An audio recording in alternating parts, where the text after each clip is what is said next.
Yo, what is up? You have found I Like the Blazers. I am your host, Brandon Goldner, and I'm excited to share that today I was a guest on somebody else's podcast, Ryan Whitledge of the BlazerTag Podcast, hosted, but we are releasing, simulcasting this podcast on both feeds, so if you haven't already, please check out the BlazerTag Podcast, an important Blazers resource.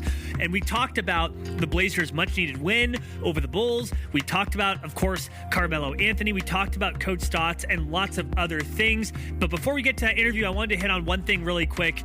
Well, two things really, both about Melo, because of course we have to talk about Carmelo.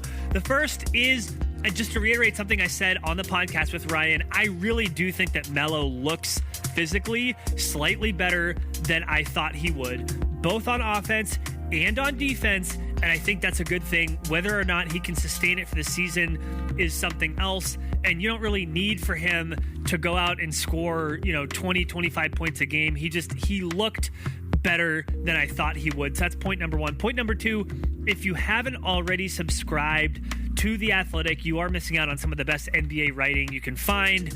And there was an article today from Shams Charania of The Athletic titled, "This Ain't a Damn Farewell Tour, a Conversation with Carmelo Anthony," which is a really good look inside the thinking of Carmelo, who was out of the NBA, remember, for an entire year before being called back into action by Portland.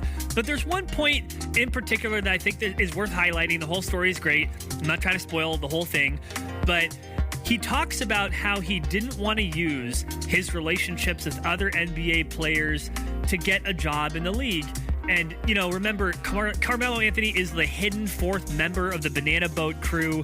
That photo that surfaced of Chris Paul, Dwayne Wade, Gabby Union, and LeBron James on a giant banana boat. But Melo was on that trip, so Melo is kind of the honorary, ghost member of the Banana Boat crew.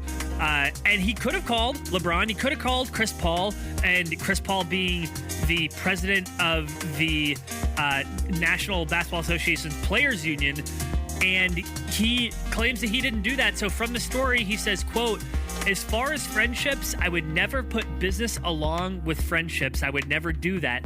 I would never reach out to a friend and say, I need this. Can you do this for me when it pertains to a situation that may not be in their control? It was frustrating being in my position, but I just decided control what you can control. I got close friends on a lot of teams that I would never reach out to for a favor. It's just not who I am." And I think that is important. By the way, this is something that is pretty easily falsifiable. And by falsifiable, I mean you can check whether or not it's true. I'm not saying that it is false, just if you're not familiar with the term.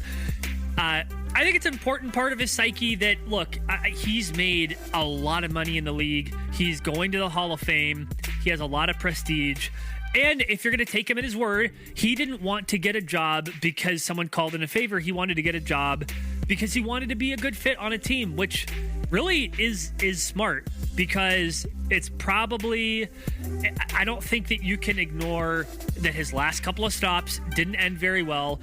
And I'm sure there was probably a period of self-reflection and, coming to the conclusion, look, I just want to play somewhere that actually needs me and wants me to be there. I think that's smart. So at any rate, that was my takeaway. One of the takeaways from the story. You should check it out again, Shams Charania with The Athletic. That's about all I got. And with that, we're going to go into the interview with Ryan Whitledge of the BlazerTag Podcast. He is hosting. He will kick us in just a moment. Here we go.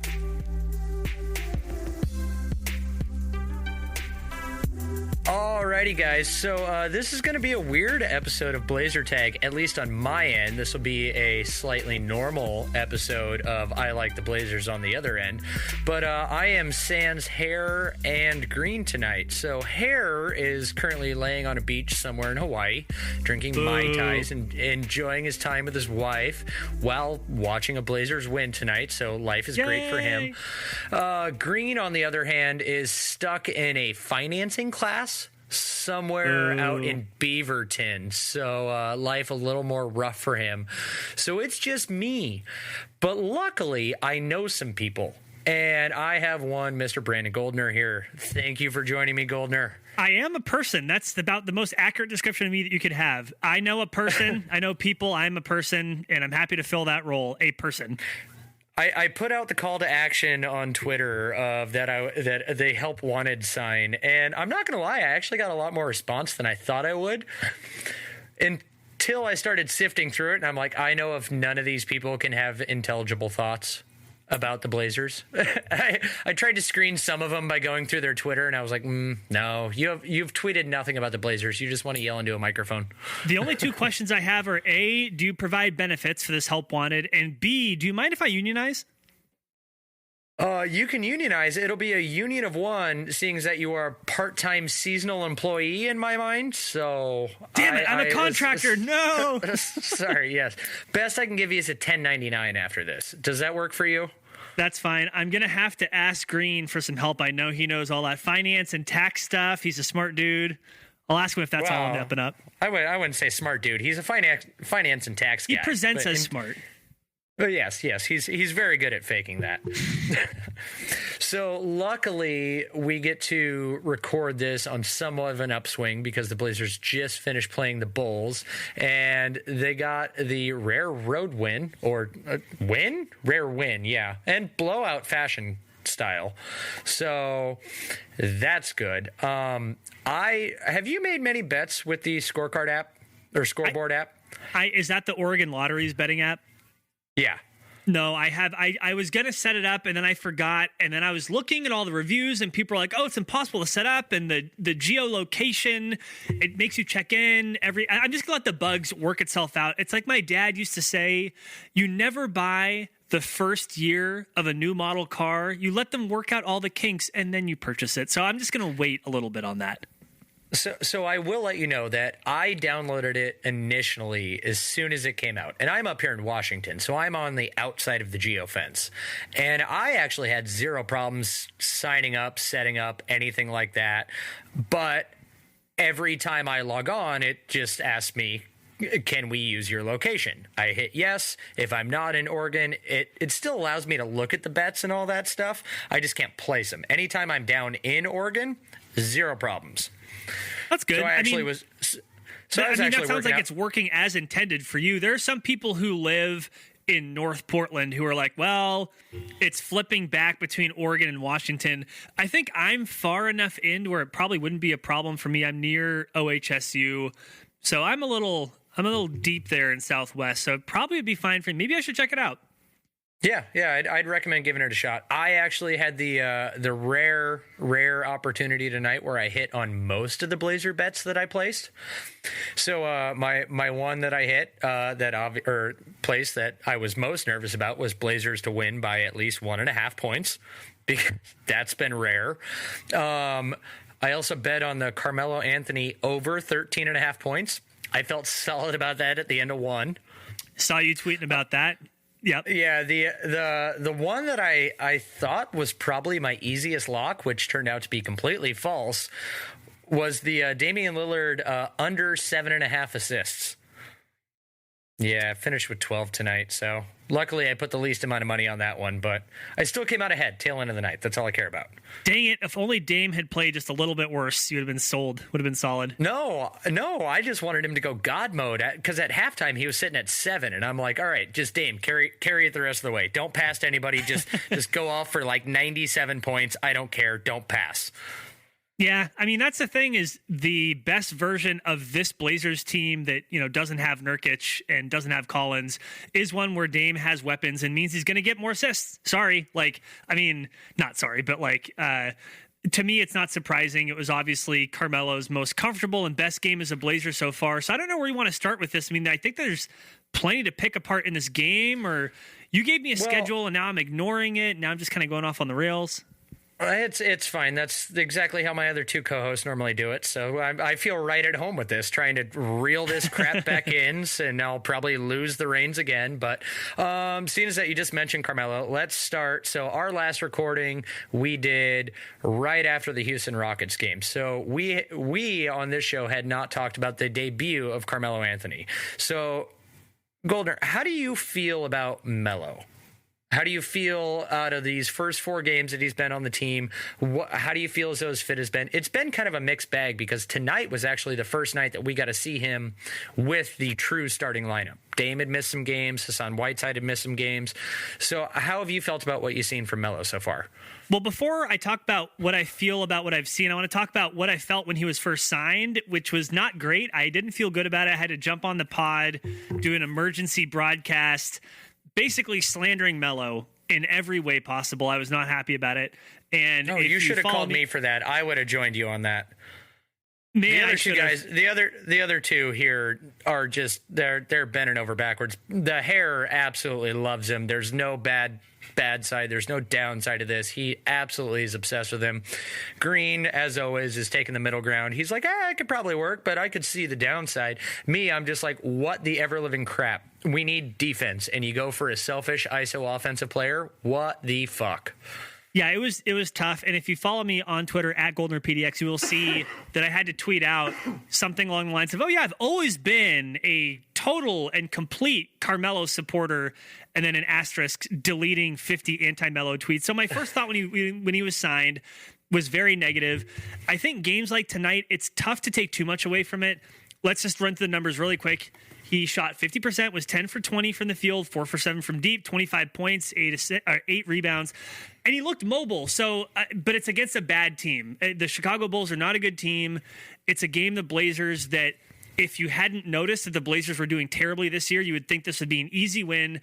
So he ran up the score on a bad team. So you can't take too much away from it. But here's what I'll say, and I wanted to get your take on this too. He looks physically pretty good. Like even on defense, he looks relatively active on defense. He had a dunk, he had like a spin move and a contested dunk.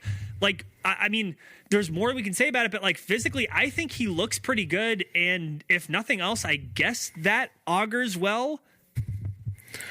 I've never doubted the physical aspect of his game. And part of that comes from the fact that he's never been that. He's not LeBron James. He's not running like a tank. Oh, he's not? Coast to coast. As much as Melo would like, he's basically as good as LeBron.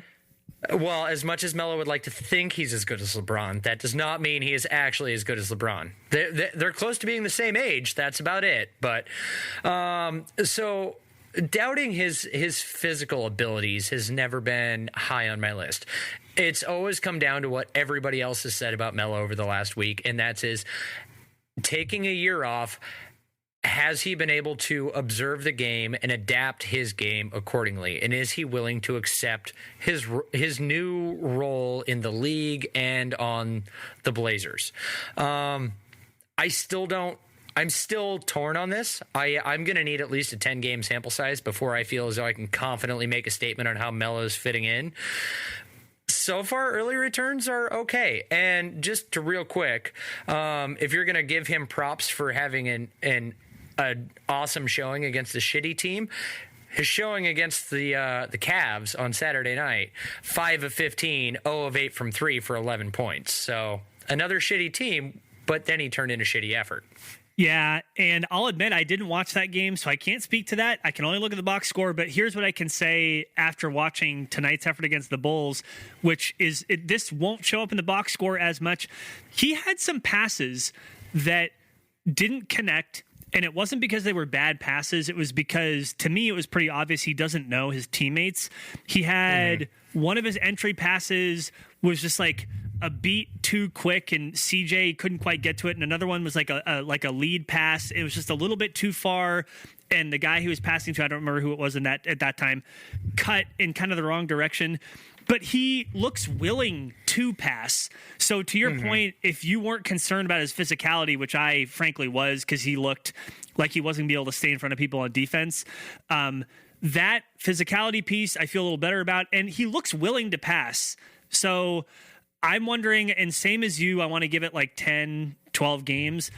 I'm wondering if maybe his time off from the league has given him enough time to reflect, if maybe this is the come to Jesus moment he needed. Because, look, if you have a guy who plays not, I don't even want to say like good defense, but like reasonably engaged. Yeah, passable, engaged defense, and who shoots when he's open and he's, like a prolific, amazing, legendary shooter, and who can be a willing passer, that's a functional player, even at 35. So tonight was the first night that I thought, okay, I can kind of see the logic behind this. I can see this working. It's just, do you think that he's going to play this well every game? I don't. So, color me still kind of cautiously pessimistic, even though he played well tonight.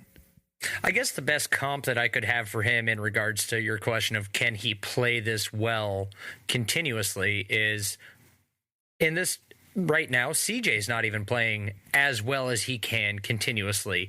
And Carmelo is a taller version of CJ. That's my best comp for this. He's an ISO heavy shot creator who loves to spot up from the mid range. Well, that's CJ, and we have that in a 6 foot I'm not even entirely sure how tall CJ is. What's his official height listing? Probably 6'3". All right, we have that in a 6'3" player. Now we have it in a 6'9" player. I believe in this offense, he's a great outlet for Dame. I threw out a tweet tonight. CJ brought the ball up court, and Melo tried to show for coming up for a screen. And Whiteside at the point in time was down on the strong side block, and Dame faded to the weak side corner. And Melo came up to initiate pick and roll and give CJ a screen. And CJ waved him off. And I'm like, why the fuck are you doing this, CJ? Like, that would probably be the most dangerous version of this offense that we could have, is either Dame or CJ initiating the offense, Melo coming up for a screen, Hassan Whiteside parking down on that strong side block, and whoever isn't Dame or CJ that's not initiating that, fade to the corner. Because that is the most spread out this offense can be. Because you'll probably have Rodney Hood sitting down in the other corner. And that just leaves all the options. And I think the best position that Whiteside can be in this offense is closer down to the rim. He needs to not be the guy or the big that's coming in for the pick and roll or pick and pop screen. Because he fucking sucks at screens. And it feels weird to say that Melo is now the best screener on our team. Yeah, that is weird. And speaking of people who can spread the floor, I do want to alert your attention to this fact. Anthony Tolliver started last game against the Cavs, played 30 minutes. Tonight was a DNP coach's decision. So did you hear anything about Anthony Tolliver being injured? Or because if not, he didn't check into the game the whole time. He's supposed to be someone else who can spread the floor. Tolliver had been fading in this rotation for a while, and he had a DNP he had 30 previously. Minutes last game. 30. Yeah, but that was a game in which we were without Whiteside. And so then you're straining for bigs, and the last two games that Tolliver started were games that we had without Whiteside. And so that's one of the big criticisms that's coming out now is why is Tolliver getting a run? Well, he's getting a run because we're running out of fucking warm bodies to throw on the floor. Except for, Moses Brown gets 4 minutes tonight in garbage time and looked okay. Yes, the most dangerous version of this offense is one where it's spread out, and Carmelo Anthony can do that. And to his credit or his defense, when I watched because I said I didn't watch the game against the Bucks. I watched part of the game against the Cavs. Well, okay, I didn't watch either of those games in real time. I watched pieces of both. And when I watched some of the shots... Horrible fan. I am a terrible fan. I also have a job, and I also have other things to do, but also a terrible fan. When I watched Carmelo, some of the shots that he missed against the Cavs last game, when he went 0 for 8 from deep, he was open. They were halfway in, and those are usually going to drop. And so... I don't know. I'm almost talking myself into being cautiously optimistic now. Man, should I do that? Is that a smart idea? Should I be a Carmelo apologist? Is that what I've turned into? I don't think we have to be apologists because he took a year off from the league. So did Michael Jordan. He's basically Michael Jordan. Your words, not mine. Will never. These statements are one of Mr. Brandon Goldner and do not reflect. No, he took a year off from the league. That can be humbling. I mean, when you have for lack of a better term, every single player in the NBA has the mindset of a champion. They are the best at what they do. They've been the best at what they do. It's how they got to be one of the 420 players in the league. And when you're one of the best of those for most of your career, and he just moved up into 18th in all-time points scored tonight. and you go through a humbling experience like that, that's probably going to lead you to have some inner reflection. The biggest question I think about Melo heading into him signing with the Blazers was, would that moment of reflection mean anything? And I think we're seeing flashes right now in this early going that maybe it did mean something. Let me ask you this. What do you think about the "We Love Melo" chants breaking out in Chicago? Remember, Melo is from Chicago, so I was going to say he's a Chicago boy. That's no different than if Kevin Love is going to come here when we play the Cavs, and we're going to try to chant Kevin Love's name if he's playing. Oh, I'm sorry. I didn't realize that Lake Oswego had a basketball team. Well, come on. In Oregon, we adopt any town. You can be from Medford, but it doesn't matter. We'll still adopt you. So as a Corvallis native, I've just lived in Portland my whole life then? I can just say that? Yeah, you can. Oh, so little aside here. Did you catch the Beavs game? Man, here's the thing. Like, I grew up in Corvallis. I went to high school, middle school, elementary school in Corvallis. I went to Oregon State University. I've never super been into football, but I was watching from afar, and it looked like they were going to win, but they didn't win. Well, they were winning up until 4 seconds left in that game. What the hell happened? I'm a Ducks fan, and the Ducks just shit the bed this week. So, oh God, that was horrible.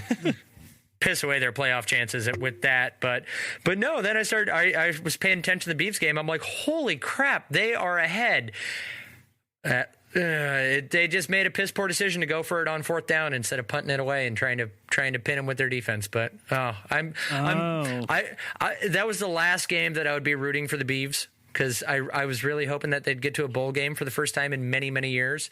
But again, I'm a Ducks fan, so now I'm not allowed to root for them to get that 6th win. So, well, I mean, Beavers. That's my segue. I will just say this. I grew up in an era where Beavers tickets were being given away, buy one, get one free if you went to Bi-Mart. So I'm used to the Beavers not winning games, so it didn't really surprise me, I guess. One more quick aside. Reporting from Anthony Slater saying that the Warriors pregame show says Klay Thompson will serve as the team's sideline reporter for the Warriors games against the Bulls. Question for you: should Yusuf Nurkic be a sideline reporter for the Blazers? Yes or no? I say yes, but he's not trusted after he dropped an F-bomb last year. They can't put a mic in front of him anymore. I think that's fine. I think there's nothing wrong with that. I think that, that's just a word that he used in exuberance, and we should applaud him for his authenticity. By the way, how is that not like a circumvention of like the CBA? Like, there's zero way that you can. Him. Okay, well then that becomes like an insurance issue, because the team's insurance is paying his salary this year. But now if he's actually in a function of working, then they technically have to pay him for that. And if they pay him while he's not playing, then isn't that again a fault of the CBA? God, this is way too many technicalities that I wanted to think about. They'll figure something out. Don't worry. They'll be fine. Yeah, we'll never hear about how exactly he got paid for his time as a sideline reporter, but okay. Yeah. You know who else is going to be fine? Birthday boy, Coach Terry Stotts. How's that for a segue? I forgot. It's a decent segue, and I didn't realize that me and Stotts almost shared this close of a birthday. 2 days off. That's not bad. Wait, are you are you a Scorpio? Are you Scorpio season? Nope. Okay. Sagittarius, got to bump me up one. All right, yeah. All right, never mind then. You and Stotts, boo. As a Scorpio over here, I have to say I'm disappointed that you couldn't have been born just slightly sooner. I was already 3 weeks premature, dude. I was already trying my damnedest. I don't know Can't speak for Stotts. I don't know where I was. I think I was kind of I think I was like right on schedule. I don't know. This is not what people are tuning in. I was born on Thanksgiving, and my mom had, and there's a newspaper article that I can use to back this up if anybody wants to call BS. But I was born an hour after my mom put a turkey into the oven, and an ambulance had to rush her away to the hospital, at which point then her house caught on fire. Wow. While giving birth to me. That is an appropriate metaphor for your entire existence.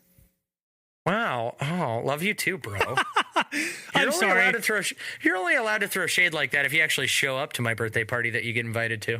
Man, I had so many competing obligations. So here, and I didn't actually tell you this, what ended up happening is my brother and his wife and his two adorable children wanted to not hook up for lunch, but to go out to dinner. So we went to this place, and this is the worst / funniest part. We go to this pizza place, and they had exactly one table that would accommodate 6 people, and we had 4 adults, 2 kids. And we're behind these other people in line to, like check in, and this table's empty. Mm-hmm.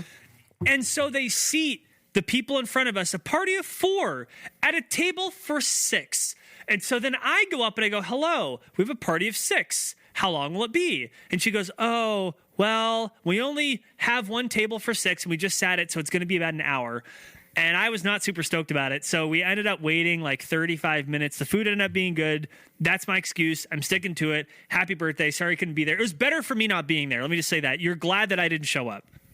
Well, we got drunk at Topgolf, and Happy Gilmore'd a bunch of golf balls off the third story. So it was freaking fantastic. It's been too long since I played golf. Well, it was either the first time or way too long since all of us there played golf. So, and by the way, your old podcast partner Keith, he showed up. He was there. Do not golf in baggy pants, Keith. If you're listening, it obviously does not help your game. What happened with Keith? Oh no! It just he got 0 hip movement with those baggy pants. I wasn't sure if he was wearing JNCOs or not. It almost looked. I was like going to say, JNCOs. is it denim baggy pants? Because those don't have any stretch unless you get the stretchy ones. Yeah. Okay. Yeah, they were denims. Yeah, So, I have since learned. I think it was like when I hit like. Right when I was getting around 35, I was like, all of my pants need to stretch. Dress pants, stretch. Jeans, stretch. Chinos, stretch. They've got to stretch. If they don't stretch, I'm not buying them. That's my new rule. Yeah, every Thanksgiving, I try to find a way to steal some of my wife's leggings and try to make it appropriate for a man to wear leggings, because that's the only way I survive. They make like sports tights and stuff. You can wear like basketball shorts over the tights, and that works pretty well too. Probably the best pair of eating pants I ever owned was, and I didn't even own them. Yes, this is what I'm calling them. My ex-wife, I stole a pair of her maternity pants, and she didn't notice for the longest time. And I swear to God, I wore those for like 2 Thanksgivings, and it was fantastic. There was no having to like undo a button after like the 5th slice of pie.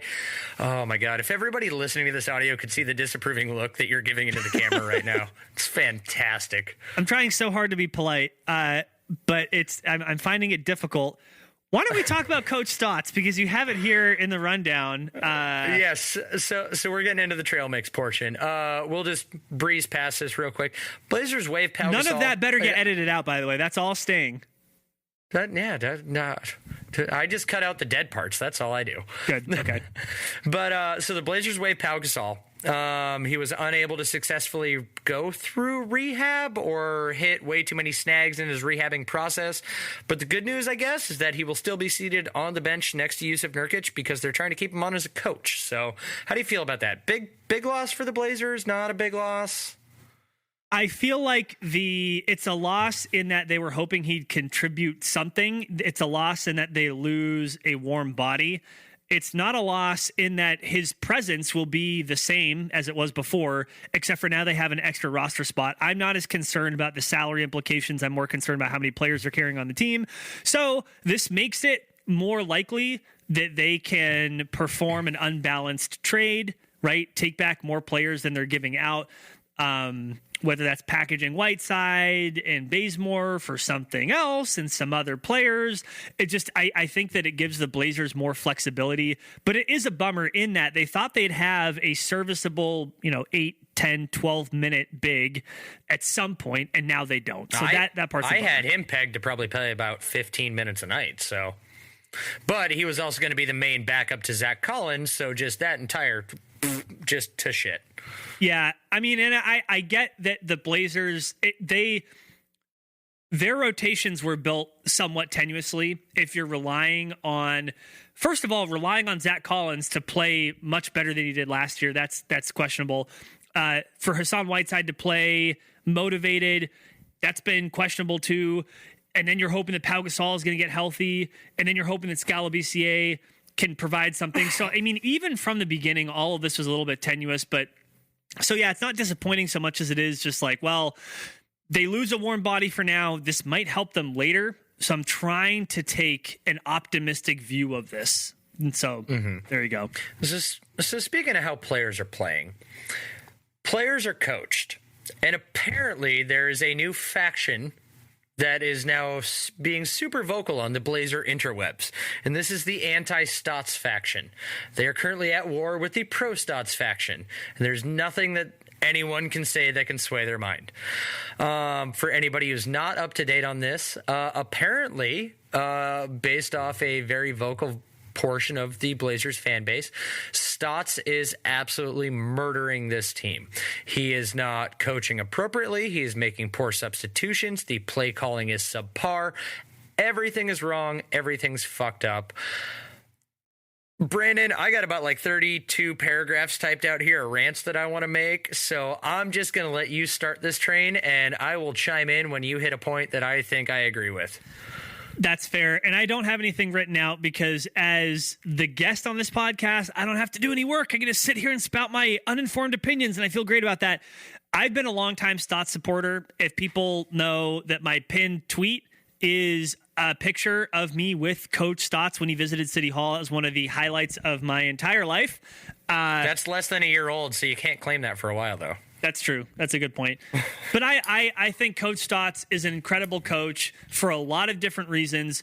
I'm going to cut all of this just to say, look at the hand the man has been dealt. Look at the players that he has to play. How is that his fault? How is that his fault that Nurkic is injured, that Collins is injured, that Whiteside has been out, that Dame was out for a few games, that Pau Gasol can't play? In what universe is that Coach Stotts' fault? So here's the thing with that. I don't buy the narrative that this team is just riddled with injuries and that's the reason that they're playing so poorly.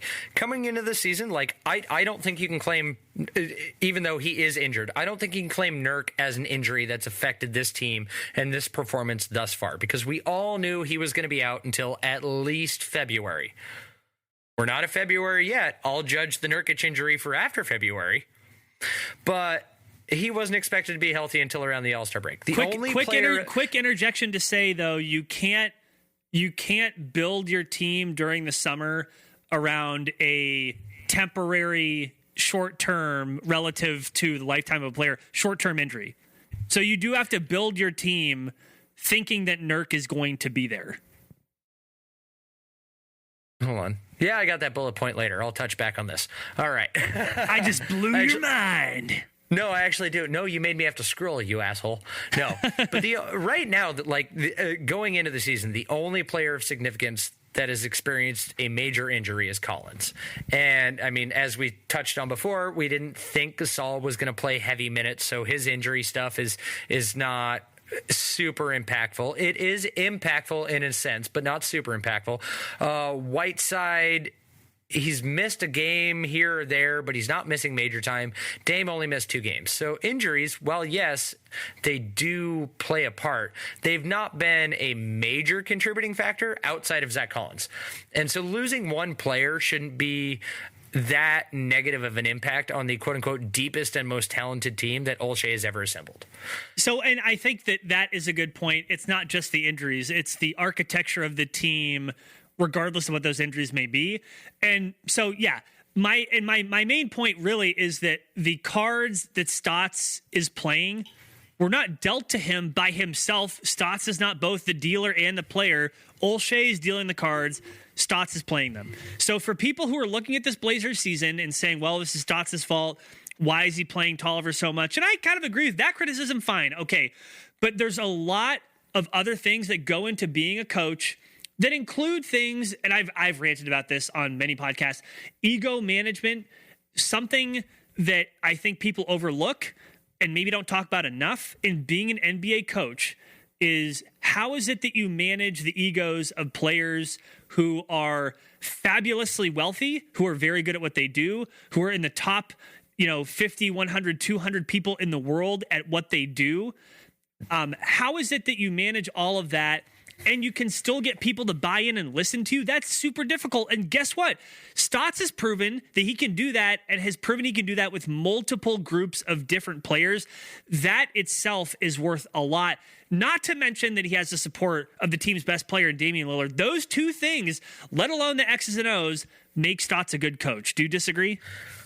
No, I don't disagree. And like another aspect that people don't necessarily think of in how a coach plays players and how it plays to roster building is that GMs make promises to both players and agents about roles and contract negotiations. Obviously, the coaches, they're consulted ahead of time. They sign off on bringing a player in. Okay, yeah. So or is it cool if I promise this player that he's probably going to see this many minutes? But if a player isn't living up to his expectations, the front office can still occasionally put pressure on a coach to play those guys in their promised roles or the promised amount of minutes, because like the reputation and therefore ability to like execute future deals and trades or whatnot is impacted if the team move away from what was promised to or with signing that player with that agent. Because if you look at like the agent list, I think most top tier agents carry about 20 players, and they're all the impactful players. So if you're going to tell an agent like, oh, hey, yeah, I'm going to give player X, this role, this many minutes, here's what we expect of him. And then shit goes off the rails and suddenly, or that player isn't living up to expectations, that agent still reaches out and is like, hey, but remember, you promised. So then the GM hits up a coach and is like, I know you don't want to, but I need you to, because this is going to help me keep the trust of this agent, and I want to get this other player. That's an excellent point. And to your point about a GM writing a check that the coach can't cash, I do appreciate, and Olshey should get credit for informing and looping in and considering both Coach Stotts and Damian Lillard before they took on Carmelo Anthony. That was made clear in reporting from Chris Haynes, who is from Yahoo and super looped into Dame and lots of other players on the team. And I appreciate that. So, and you're right, that is the dynamic of a GM. They have all of these different relationships that they're managing short-term and long-term.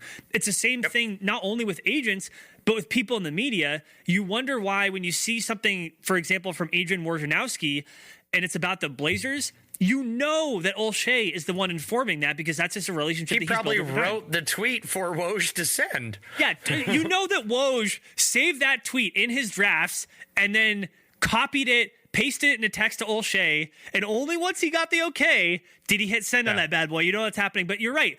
GMs, do you think Olshey do you think he says the okay, or do you think he just sends the thumbs up or thumbs down emoji? Or if it's like super crap, he just sends the poop emoji?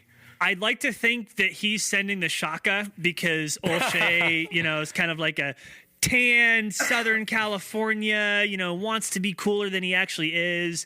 Used to be on a soap opera kind of dude. But yes, the job of a GM is to manage relationships, both short-term and long-term, that go well beyond what a coach has to do. A coach has to manage relationships to the team that he has in front of him, which can be very difficult and is, the day-to-day work. And what Olshey is doing is much more medium and long-term. And by the way, as somebody who has been a long-time Olshey detractor or non-supporter, one thing I've always said, and one thing I've always appreciated, is that there's organizational continuity from the owner to Olshey to Stotts and to Dame, and that continues to this day, and I do appreciate that. But all of this is just to say, the Blazers being as bad as they are, this is not Stotts' fault.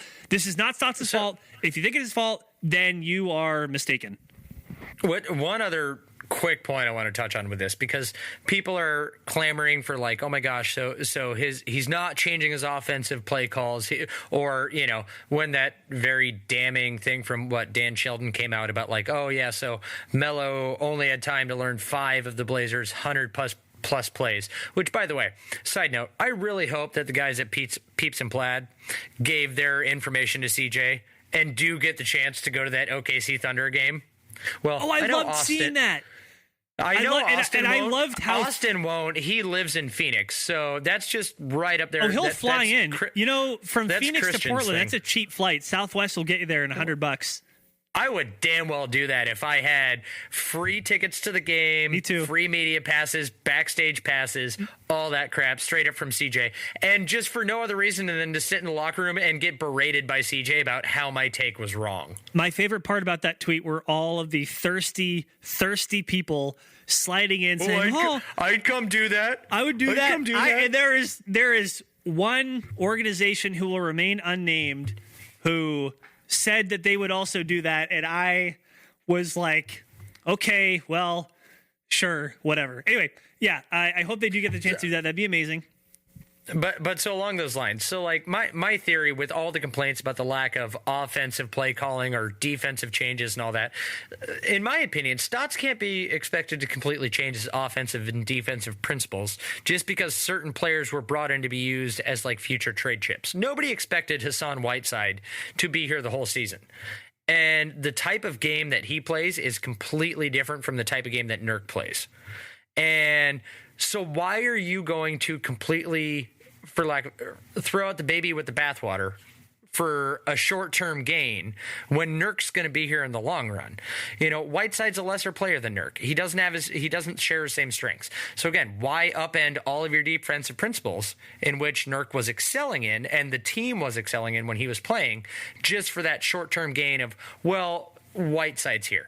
And also that hinders the growth of players like Ant and Nas and even Collins, if he were still playing, just to placate to the weaker defender in Whiteside over Nurk. Look at you using those 1920s colloquialisms, throwing the baby out with the bathwater. I'm proud of you.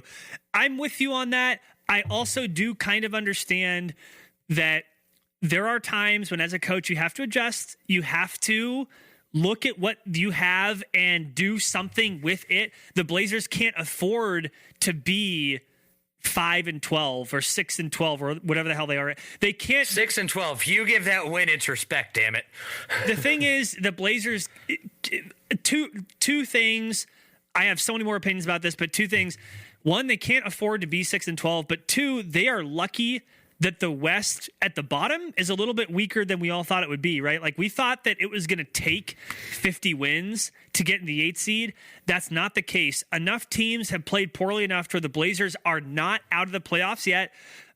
So I guess what I'm trying to say is, while I am not a Stotts detractor, while I am a lifetime Stotts club supporter, fan, president, whatever, I do understand there are some legitimate arguments and some legitimate gripes to be made about some of his decision-making, which do have to do with being flexible. And while I'm with you that you can't expect a coach to upend his entire coaching philosophy based on a couple of injuries and based on, like you said, someone being a midseason trade chip, you also would expect for him to be maybe more flexible than he has been. And I think that's fair, but it doesn't mean that Stotts is a bad coach. That's my point. So, in overall NBA news, slightly big Woj bomb came out earlier this week that the NBA is seriously in talks and considering shortening the regular season, working on implementing a mid-season all-team tournament, and doing some play-in games for the playoffs. Are you up on that story at all, Brandon? I'm up a little bit. I don't know all the details. I will say that I appreciate that they're exploring it. And I do think that ultimately we know that conferences don't work anymore. That's part of it. We also know that players need more rest. So that's also part of it. And so I was going to say, so this is a bit of a double-edged sword with it. So when they're talking about shortening the regular season, they're talking about dropping it down to 78 or 79 games. So we're knocking off 3 or 4 games here. Better than nothing.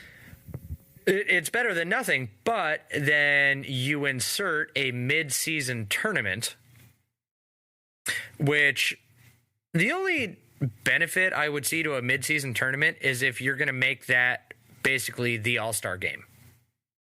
And that there's actually something on the line for it. But as it stands right now, they're just saying that they're looking at exploring a mid-season tournament, but still doing an all-star game. So to me, that kind of doesn't make much sense. Because otherwise, knocking off 3-4 games, well, you're just now adding on more in the form of a tournament. How do you feel about that soccer-style kind of thing in the middle of the season? I'm fine with them exploring the concept, and I would want them to play with it. I think that the NBA under Adam Silver has been willing to make changes. We've seen that. They've been willing to tinker. We've seen that. But we've also seen that Silver is willing to do this in an iterative way, which is to say he's willing to do things a little bit at a time. So for me, as someone who is interested in policy, I'm a political science major, blah, blah, blah, I am totally okay with incrementalism where it's appropriate if it's getting you to something better. So if the vision, if your goal, if your North Star is conferences don't matter and players need more rest, then I'm fine with this because it's allowing you to create something that maybe later you can lop off more games, right? Make more room for it, structure it differently. So all of this for me, all of these proposed changes, it's not about this is the end all be all. It's that you are trying something, and that I'm totally on board with.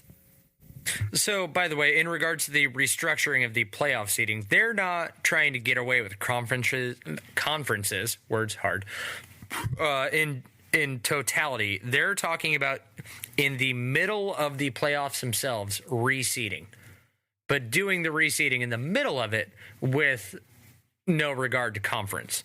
So basically, after, I'm assuming that right before it would enter what we call the Western and Eastern Conference Finals, they say, okay, these 4 teams advance. Now we're going to pick the 4 teams with the best record overall, and 1 versus 4, 2 versus 3, regardless of conference.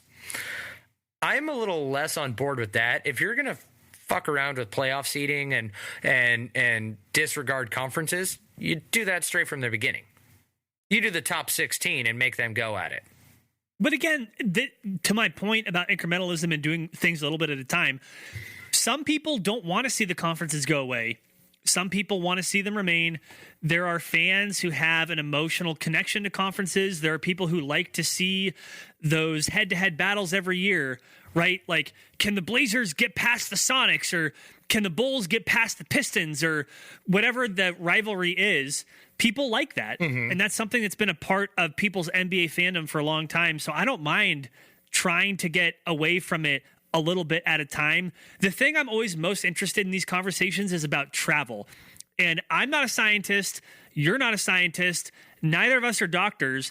But I do wonder when people talk about how difficult it is to travel between conferences, is it really so difficult for a player to get on a private chartered flight and sit in a comfortable chair and or take a nap for a couple of hours? Is that really so difficult? This is not a Flintstones, airplane where they're having to pump their legs to make sure that it keeps flapping. Everybody's got an arm out the window trying to make sure the plane stays afloat. Exactly. How difficult is it really? And I get the altitude and the pressure and the seats maybe don't go all the way back, but I don't know. I feel like that was an argument that made more sense 20, 30 years ago than it does today.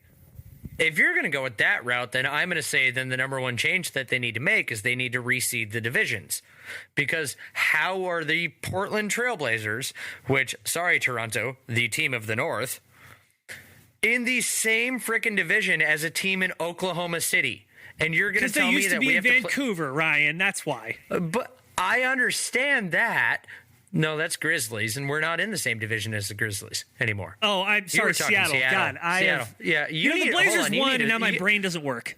You need to make an apology to the former Seattle Supersonics and all Seattle fans right now. That was a deep cut right there. I apologize for confusing the Grizzlies with the Sonics. That is an unforgivable mistake. There we go. But in that case, when a team moves, then you need to readjust conferences, because especially if you look in the Southwest Division right now, hell, they can all probably play catch from their frickin' front porch with each other with how close those teams are. But that's the problem. You have we're like spread 4 out. teams in California. Yeah, and Blazers are over here, and we got to fly to Minnesota, Denver, Utah, Oklahoma City, and that's our division? Really? We've now encompassed half the fucking country in our division. Plus that's altitude. The change you need to make. Exactly. Yeah. Well, just blow Denver up and make them play elsewhere, because in all sports, they get an unfair advantage. Denver's on the come up. I've been there last couple of years, and I'm digging my time, so let's not blow it up quite yet. All this is just to say I'm fine with these proposed changes. If they want to tinker with it, that's great. I'm probably most interested in the play-in to the playoffs thing, where you have the 7, 8, 9, and 10 seed duking it out. Yep. For the 7th and 8th spot. I think that's kind of interesting. I think it would disincentivize tanking a little bit more, which would be good because teams do get more money, get more revenue when they're in the playoffs. They get more people coming to the arena, and they get more money from it. So there would be a real disincentive to tank there. So I think that that's worthwhile. I hope that some of them happen. I do. I think it'd be great. If that plan game happens, I just cannot wait for the podcast in which Bill Simmons is like, "Why did you guys not listen to me 4 fucking years ago when I said to do this?" Yeah, that Bill Simmons is a talented dude, but he likes smelling his own farts, and we all know that. Yeah, well, I'm not going to lie. I like smelling his farts, too, right now. I'm a big fan of his podcast, and I can't wait to try to get him on my podcast. That's a fucking flat-out lie. That'll never happen. Man, if you get Bill Simmons on your podcast, I will. The only way I'm doing that is if I track him down in Vegas during one of the times that we're down there for Summer League, because I know he's down there at the same time we're down there. I just need to find where he's gambling. Yeah, that could probably work. Yeah, he'll probably be at Caesars. I just need to pick the right day. All right, so let's look a little forward into the future. We got a Turkey Day coming up, and as far as I'm concerned, on my show, I don't know when you're going to record your next podcast, but the Blazers only play 2 games over my next gap. So we have Wednesday versus the Oklahoma City Thunder. By the way, Wednesday, my birthday. So Blazers, please fucking win and let Chris Paul die. And then Friday again versus the Chicago Bulls. So how are you feeling about this upcoming next 2 games? Well, it's tough because this team had a good game tonight. And when you look at when the Blazers play their best, they can blow out a bad team by 20. That's good. There were moments in this game where I felt like I was actually watching a Blazers game, which has not been the case for basically the entire season. So that's been good too.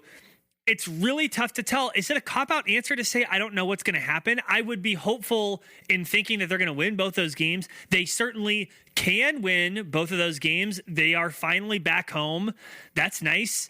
They're more talented, or at least as talented as the Thunder, and definitely more talented than the Bulls. So I'm going to say they're going to win both games. I'm not feeling great about it. I think there's a possibility that they don't, but I think that they probably will. So that's a real analytic, super confident answer from Brandon. Yeah, the look on your face is just screaming confidence right now. Inspiring confidence, absolutely. Okay, so carrying on with that confidence, let's just extrapolate out a little more. They're following 3 at the Clippers versus Sacramento, and the Lakers come to town. How are you feeling about that next set? Not as good. They're not. They're going to go into LA. They're going to lose against the Clippers. That's going to happen. They are going to play the Lakers at home, and they will lose. So that leaves the game against the Kings. And again, I just don't know. Here's hold on. With that Lakers game though, isn't this the first time that this new look Lakers is coming into the Moda Center? Yes. And the Blazers are carrying a very long win streak versus the Lakers at home. You know, they carried a very long win streak of their first game at home that lasted for like multiple lifetimes for some of these young Blazers fans, and it snapped this year. So not really going to bank on that. For as long as Anthony Simons had been alive, I believe. There we go. Yeah, the Clippers and Lakers I'm writing off. Those are 2 legitimately elite teams. And by the way, I want to make a mea culpa to all of the Lakers fans, the polite and dignified Lakers fans, because the Lakers look much better than I thought they would. They look. Oh God, I thought they were going to suck too.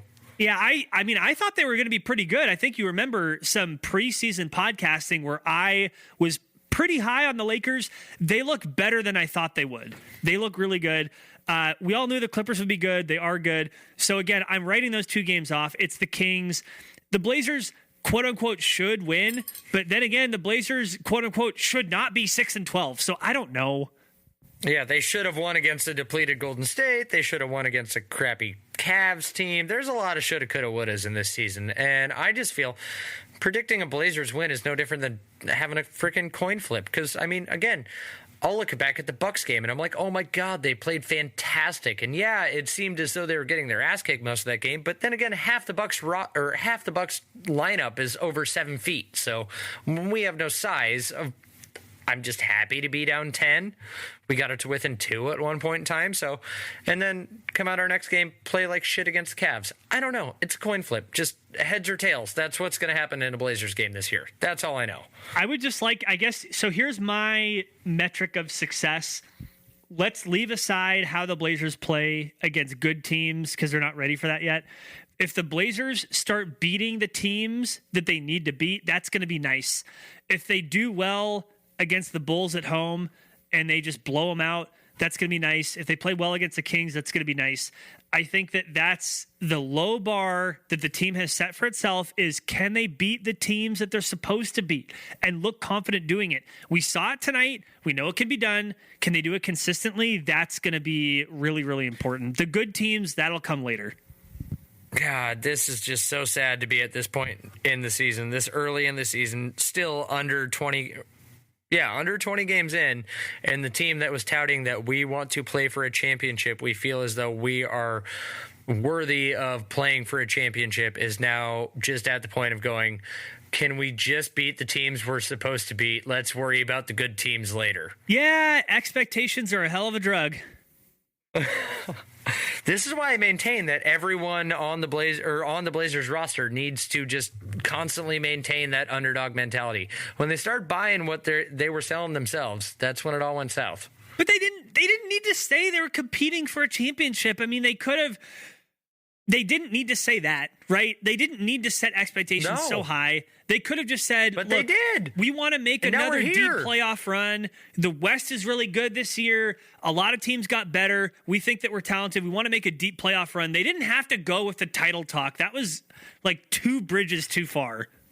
Yeah, that's extremely premature. And because they said it, and because we're fans, and there's a lot of other fans out there, now they're holding that team to that bar that should never have been set that high. Right, like you can't blame fans for being disappointed because it was the team itself that set this expectation, right?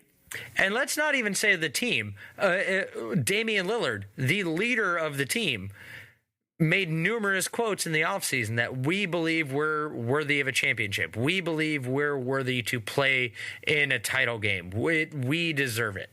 And I mean, I'm not going to call bullshit on Dame if he's seeing stuff that's, all right, great. Apparently they're fucking fantastic this year. So, yeah, championship or bust. Well, now we're at bust. And people are throwing out gifs and emojis of tanks rolling through the streets. So, and again, that's the good question mark news about this, is that the rest of the West has been not great enough at the bottom to where the Blazers are not out of it yet. They're not. Like, again, if this season had gone the way we thought it was going to go for all the rest of the teams near the bottom of the playoff picture in the West, the Blazers would already be disqualified, but they're not. They could still definitely get back in. They could get scrappy, be one of those scrappy 7 or 8 seeds.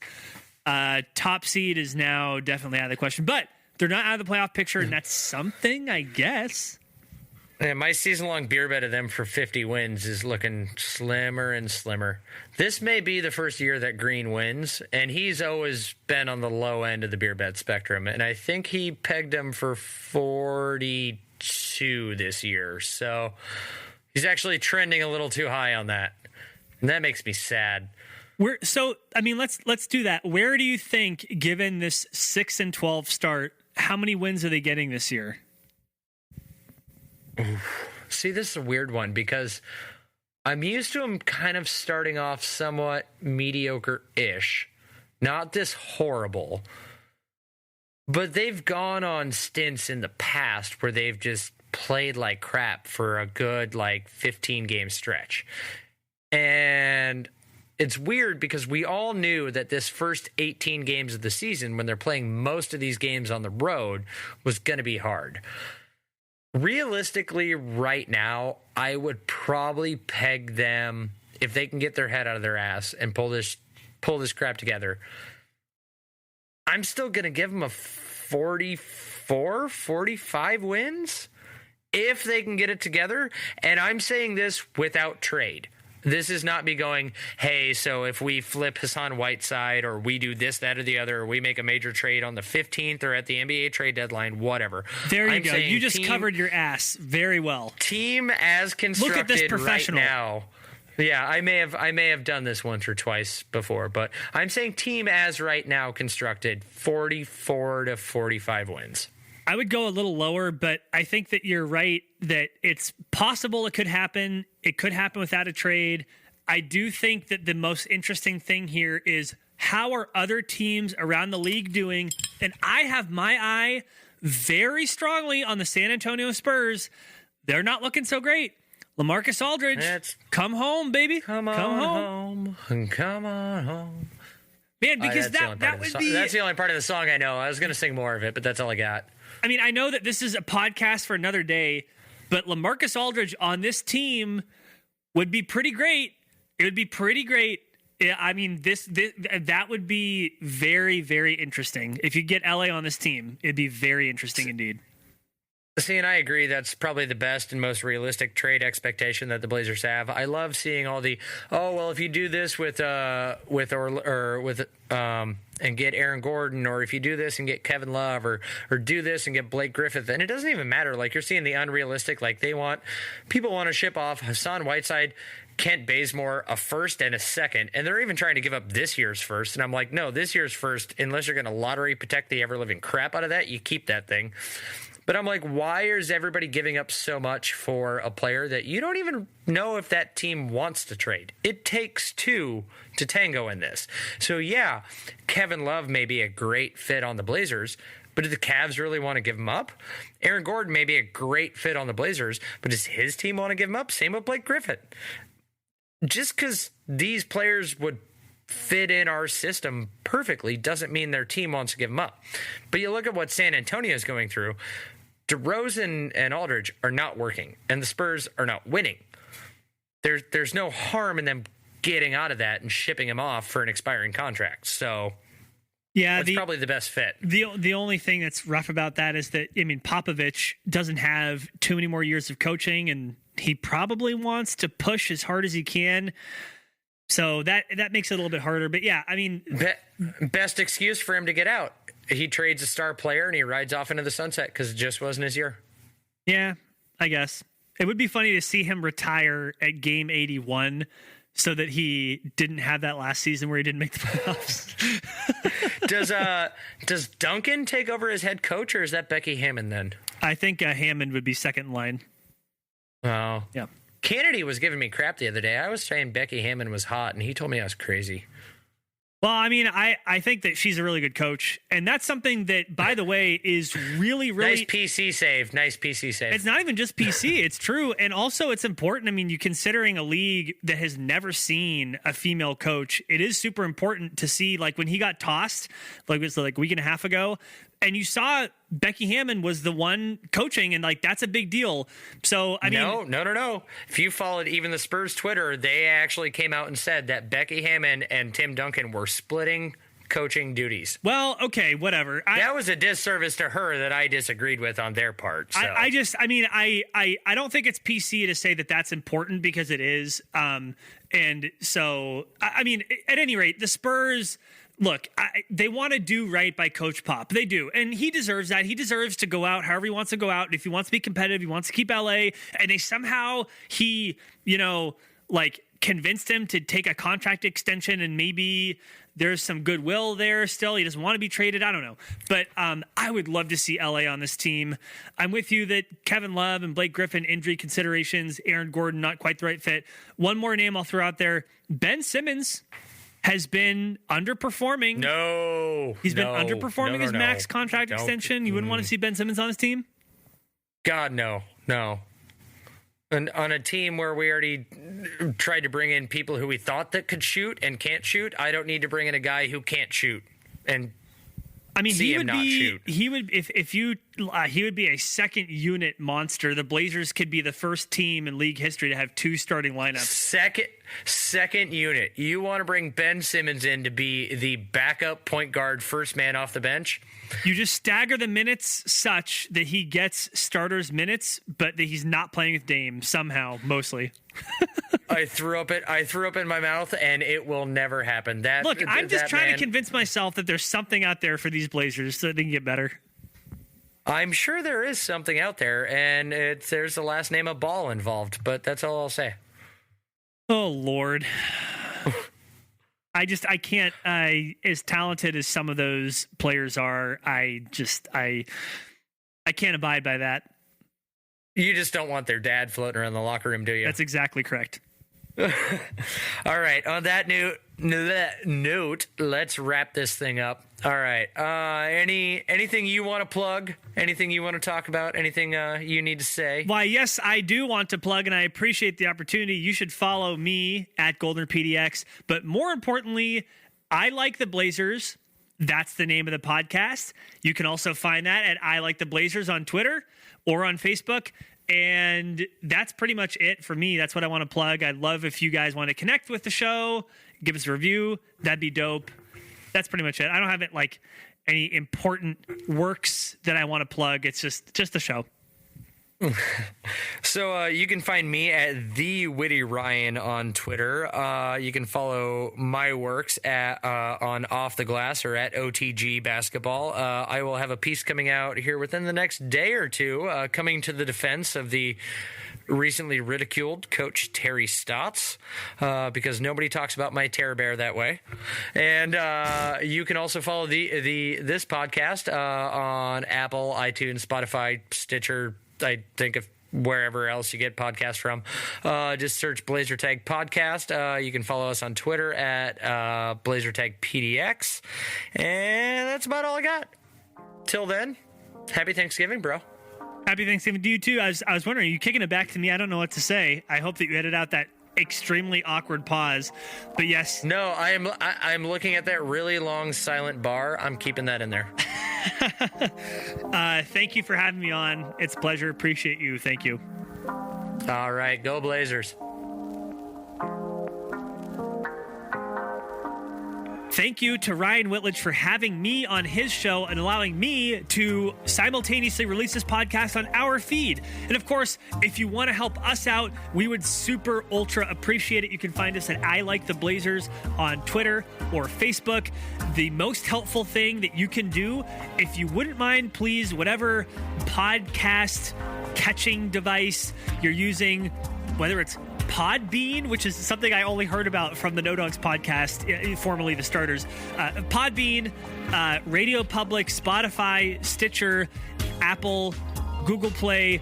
If you're able to give us a review and a rating, or even just a rating, both a review and a rating would be amazing, but a 5-star review would go a long way in helping other people find the show, and I would really, really appreciate it. As a small independent podcast that does not have a revenue source and doesn't look like one is going to be coming anytime soon, other people accessing the podcast, if they like it, if you like it, sharing it with people, that's super important. I would really, really appreciate it. So with that, thank you all for listening. We'll have another episode up at some point in the not too distant future, but until then, this is I Like the Blazers. I am your host, Brandon Goldner, and let's get another win, shall we? Go, Rip City.